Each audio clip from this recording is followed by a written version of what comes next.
Welcome to the 2020 Quad A AIBF Safety Webinar. The theme of this year's webinar is that safe flying starts way before the launch field. I'm Neil Smith with more than 25 years of hot air balloon flying experience and a member of the Quad A Education Committee. At the end of every Quad A AIBF safety seminar, we ask the question, what topics would you like to see covered in future seminars? Almost every year we get a request for a presentation on PZs. This is that presentation. Like any good balloon flight, we should ask the question, where are we going and why should we care? We will talk about prohibited zones or protected zones, what they are and how to recognize them. We'll talk about some simple tools we can carry to help us figure out where we are and where they are. I'll talk about some smarter and more specialized tools that are available. I will talk about obtaining PZ maps and putting them on these tools. And finally, a brief discussion on resources that are available should you want to make your own PZ map or have one made for you.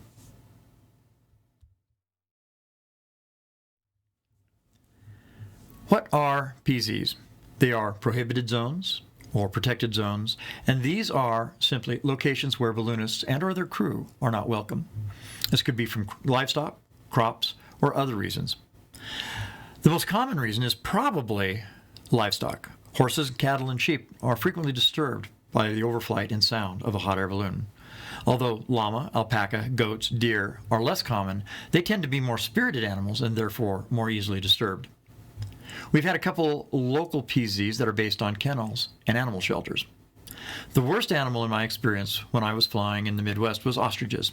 Ostriches don't hide their heads in the sand, not like the myth anyway. They run. They're about as intelligent as a domestic turkey, bigger than a full-grown man, and when frightened, they can run at 40 miles an hour. Running into the edge of their pen does not work out well.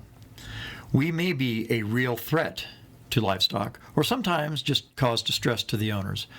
In any sense, if they've asked us to stay away, we should stay away from this area. Crops is another reason we could declare an area a PZ. Some crops are fragile and should never be used as a launch or landing space, or skimming through the tassels of corn or the ryegrass. The people on the ground may not be familiar with balloons and certainly will not appreciate our coming in contact with their crops, even if we don't actually land. There are plenty of other reasons we might have PZs. The area may be unsafe for the chase crew and recovery. A working gravel quarry may have accessible roads, but that's probably not a place you would want to put your crew in danger. A golf course may be open and inviting, but here in the desert Southwest, if it's green, they worked very hard to make it green and to keep it that way, and we are not welcome on golf courses. Parks may or may not be welcoming, depending on where you fly. Again, in the Midwest, I purchased a use permit for a local park and was able to use that as a launch and recovery area. Know your local area, and if you don't know, if you're visiting, ask the locals. Others may object to the fact that we have more fun by 10 in the morning than they will all day. Sometimes PZs are created for competition. There may not be enough space for a common launch point. There may be historical reasons. A previous balloonist that landed there may not have been a courteous citizen. And it is human nature to assume, therefore, that all balloonists are of the same nature. And so that one bad apple, in this case, may have spoiled the entire bushel. Ballooning should be fun and enjoyable. It should be something that we can share and provide the landowners a thank you for allowing us to use their land, to be gracious for that. If you have balloon cards or trading pins or something from the cooler, please be sure and share it. If you don't sell rides and they asked about them, know who does in the local area and use the phrase, tell them I sent you. This will build bonds and help us with our local community. Knowing what the PZ is, why it's there, its location, and its size, and how far we should stay away from it is important. Let's talk about that. PZs come in a variety of shapes, sizes, and colors. The BFA recommends the following coloring scheme to use for PZs to accommodate the needs of the restrictions of the PZs. I think of red PZs as a don't invade my space. No takeoffs or landings or even ground contact will be allowed in the red zone, and they will have a minimum altitude restriction. Typically, this is 500 or 1,000 feet. I think of yellow zones as no trespassing zones. Takeoff and landings are prohibited, but they may not have a minimum altitude restriction. I have yet to encounter a orange or minimum altitude zone where it is okay to launch, but a minimum altitude is required. Blue zones with a maximum altitude restriction would occur if we have an event or a rally underneath a shelf of controlled airspace, and they don't want us to enter the controlled airspace. AIBF has a unique purple zone where we normally would consider this a minimum altitude zone, like a red zone, but we may land one time in this zone. We may not take off again, so landings are okay. One time has to be your final landing. There are other PZs I've run across before. I found a green zone, for instance, where landings were not only okay, but they were encouraged. However, there was a vehicle restrictions that they were not allowed in the green zone. I have also seen areas where there was rugged or wilderness area without access, and we were discouraged from even flying over that area because recovery would be exceedingly difficult. So what is the relationship between you, your crew, and PZs? Well, as the pilot in command, safety of flight is your #1 priority, followed closely by compliance with all the flight rules. Locational awareness is part of your navigation requirement. Aviate, navigate, and communicate.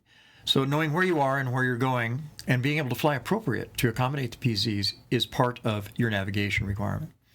However, if your crew is aware of your intended direction of flight, your location, their location, and the location of PZs in the area, they can help you out to ensure that you don't mistakenly land in a PZ.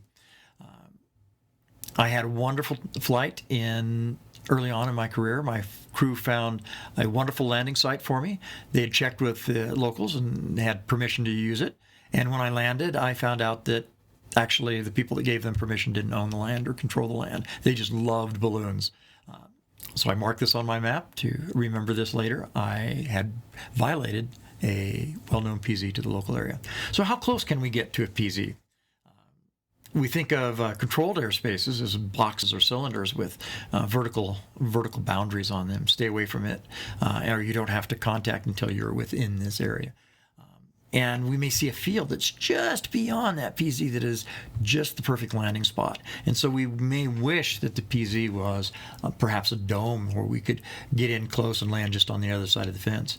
But frankly, that animal that's scared by the balloon doesn't care if you're 1,000 feet above it or if you're 1,000 feet alongside it. To that animal, you are a threat in either case.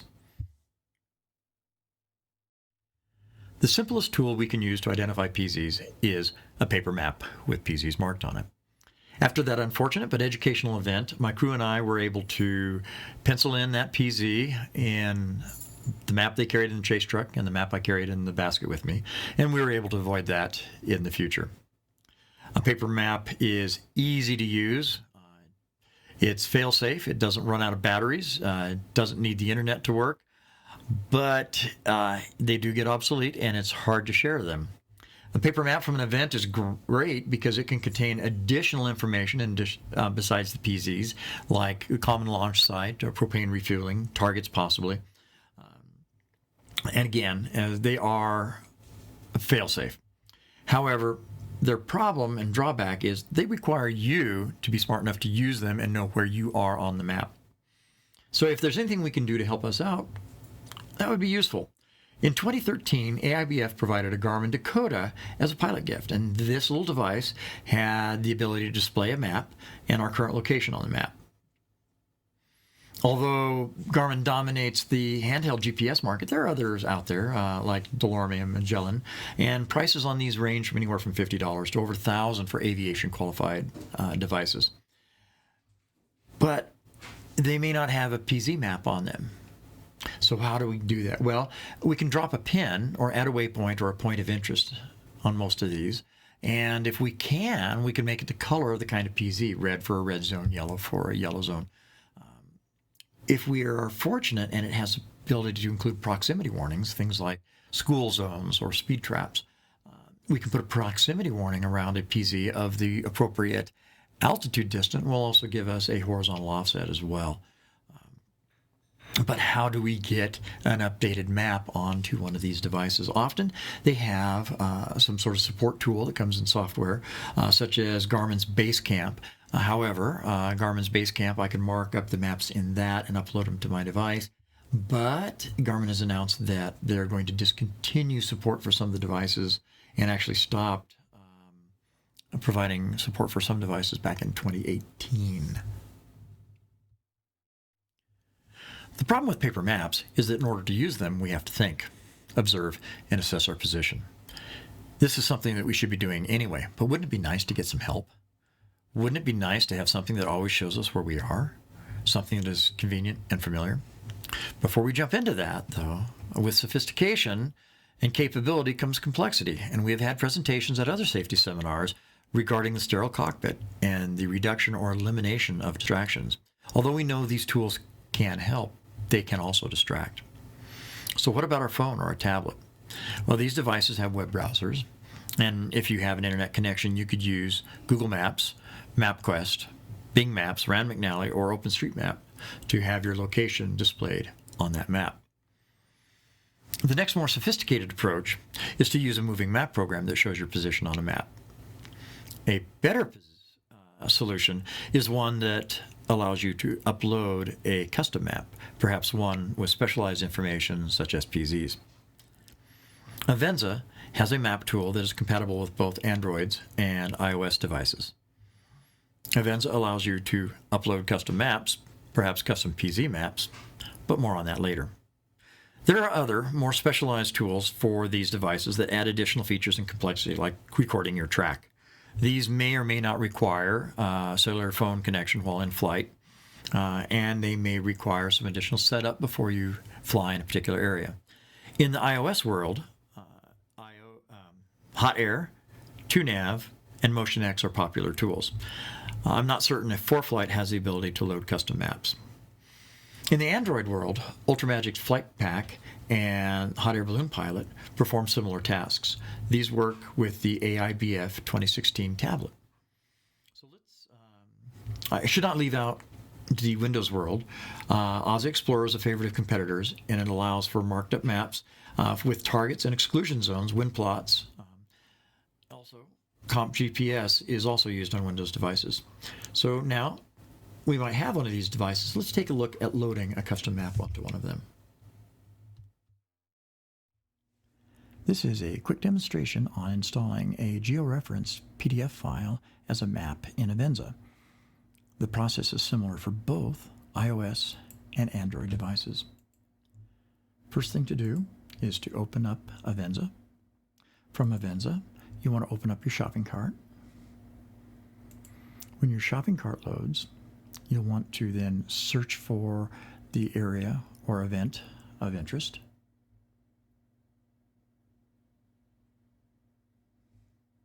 You may want to remove the local areas if your rally is outside your current location.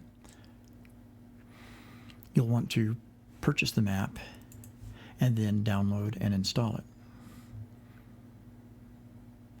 Avenza will take a while to save the map tiles at the appropriate resolution on your device and configure it for changes in resolution and control on your particular kind of device. Once Avenza has downloaded it, go ahead and select a map to open it.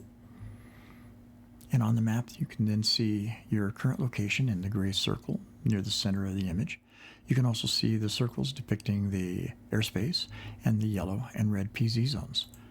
This particular map also has green preferred landing and takeoff zones. The position following behavior can be changed by selecting that small circle you see on the left-hand corner of this map.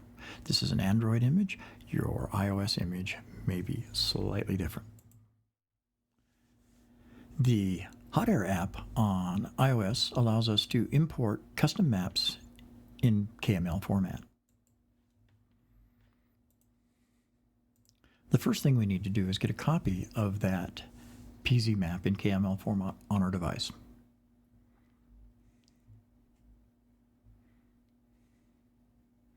Download that file onto our device. Once the download is complete, we can begin the association with hot air.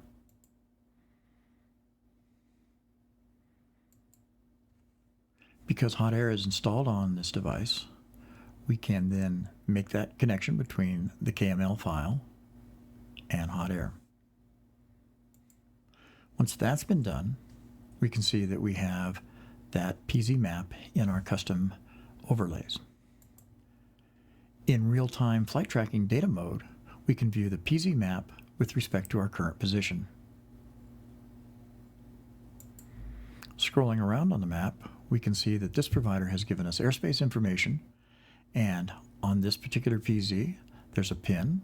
We can select that, and we can see why there's a PZ there, in this case, stables, and what the expected minimum altitude is over this PZ.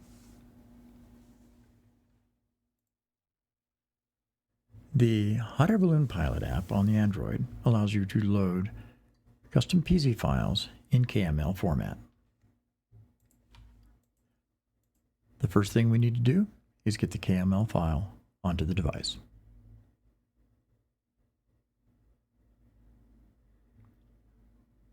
Once we've downloaded the file, we need to move the file to the Maps folder within the Hot Air app.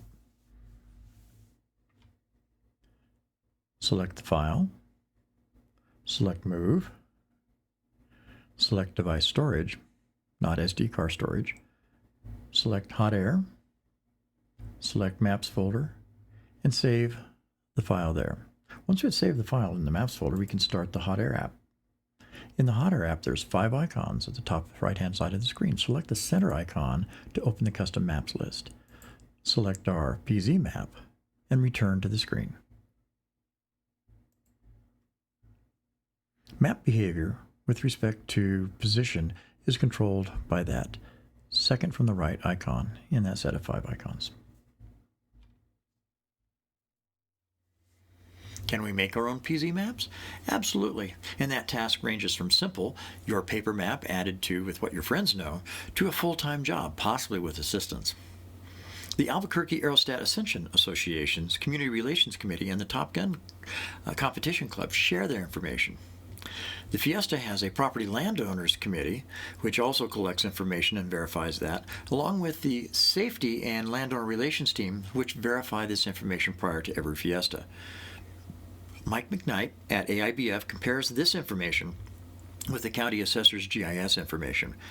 His property boundaries on his maps are far more accurate than simply dropping a pin. So what kind of information do we need? Well, we need to know the location, the extent or property boundaries of the PZ. We need to know the reason why we have the PZ there so that we can get the right type of restriction associated with that, and contact information on who requested the PZ so we can follow up if needed. For events, your marked up map may need to include information such as briefing location, propane refueling locations, the hotel, common launch areas, targets, goals. If there are special events such as glows that are held at different locations, they may need to be on your map as well. So if it's just your map, it's a simple decision on what sort of format you need. But if it's a club, you may need to have paper or one of the more exotic electronic formats. So start with your paper map. And with a Google Map account, you can create an electronic version that you can share among people. If you use Google Earth, you can add additional features beyond a Google Map. Similarly, we can use other mapping programs to do this.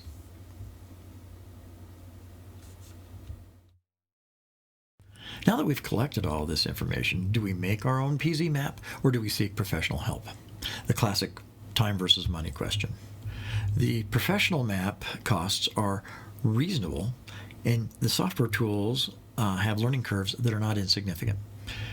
Although David Baer gave an excellent presentation at the 2015 BFA Safety Seminar on creating your own PZ maps, and Logan Bradford of Middle Tennessee Hot Air Adventures has a great YouTube video on how to use Google Maps and Google Earth to create a PZ map.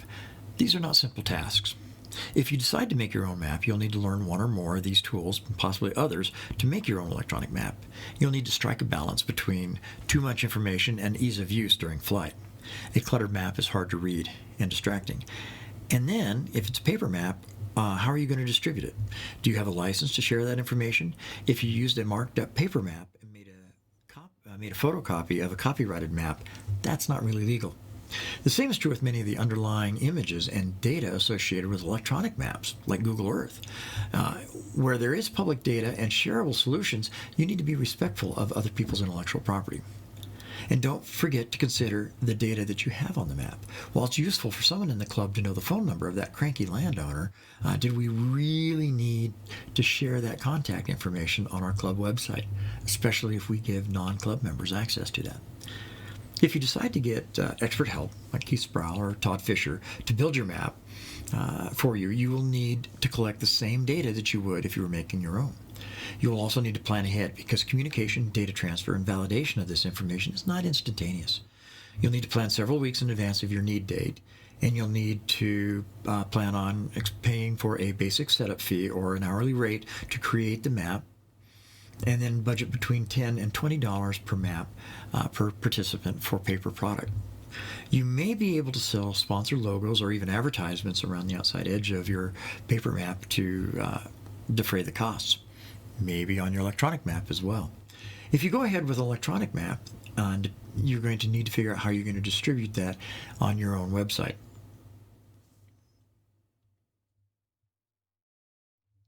Well, we've almost made it to the end of the presentation. We've talked about prohibited zones.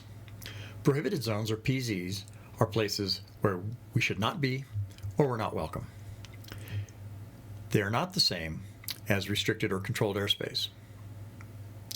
PZs have a location, and they have boundaries, both horizontal and vertical. PZs also have a reason to exist. Generally, that reason to exist is to protect something. Animals, property, ourselves or our crew, or sometimes the community. Sometimes PZs exist because of what has gone on before. Balloonists are flamboyant, friendly, and fun. We should be thankful, courteous, and appreciative to landowners that let us land on their property. Being respectful of PZs is just good citizenship. We talked about maps, paper and electronic. We talked about the colors that are used on maps to indicate PZs and what they may mean. We talked about how paper maps are simple and fail-safe. We also talked about how electronic maps can help us in determining where we are and where the PZs are. And more advanced systems can do even more than just tell us where we are and where the PZs are, but they might be distracting. Remember, look outside the basket, know where you are, and fly your balloon appropriately. We saw some examples on how to install some common PZ maps on common tools. And we talked about custom maps, making our own, or getting help for paper maps for an event. I want to take a moment and thank David Baer and Tim Baggett for making their BFA 2015 Safety Seminar presentation on making your own PZ maps available to me to use as a reference. And I appreciate Ken Beebe's help, especially with the iOS stuff. Without it, this presentation would be lacking. I was fortunate to find Lanford Bradford's information on making PZ maps using Google Maps and Google Earth, and appreciate him allowing me to use them in this presentation. Todd H. Fisher at AT&T.net gave me lots of advice on how to make maps for events and how to get help in making them. Mike McKnight explained all the work that goes into making those very detailed and very accurate PZ maps for Fiesta and all those formats. And I especially appreciate that Mike put in the effort this year to provide a current 2020 PZ map. And finally, the other members of the Quad A Education Committee, I appreciate what you do and the high standards you encourage.